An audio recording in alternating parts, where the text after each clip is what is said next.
Sarong module disinfectant, imbensyon kan sarong Paratukdo sa Bula, Camarines Sur. Aramontan ORAGON na imbensyon na ini sa istorya ni Rain Palino. Saro sa mga epekto kan pandemya iyo ang pagbabago kansiste sa edukasyon. Ang kawaran face-to-face classes nagresulta sa paggamit ng self-learning modules na pigdidistribuer sa man iba-ibang barangay.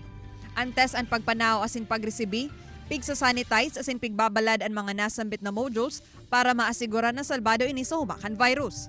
Ang pagbabagong ini naging inspirasyon kan Paratukdong si Teacher Jomar kan Bula National High School para mag-innovate nin sarong module disinfectant.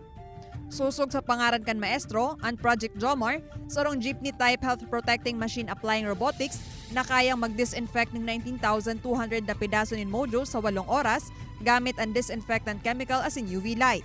Igwaman ining nakakabit na kamera sa laog. Sinasabay na yung UV light sa fumigation. Then pangalawa, nasa process ako ngayon ng pag-zero ng fume para hindi po mabiolate yung RA 9003.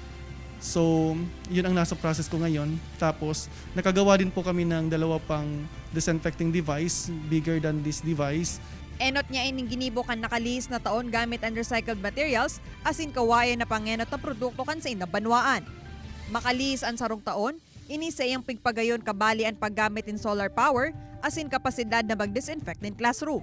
Sa presente, nagbuktak naman sindaning dugang na disinfectant sa may gate kan eskwelahan na ginagamit kan mga magurang asin Paratukdo. Proud asin maugmaman ang pamayo kan Bula National High School sa nagibong disinfectant.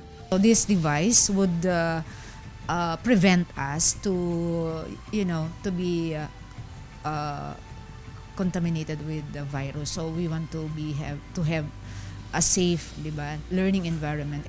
Ngunyang semana nilalaoman ang gigibuhong validation kan DOST sa nasambit na imbensyon. Ngunyang pandemya mauwot subuot nindang maging inspirasyon orog na sa mga jóvenes na maging produktibo sa paikan pagtataong importansya sa research. Kay Banan si Jovel Obiso, Rain Palino, Balitang Bicolandia.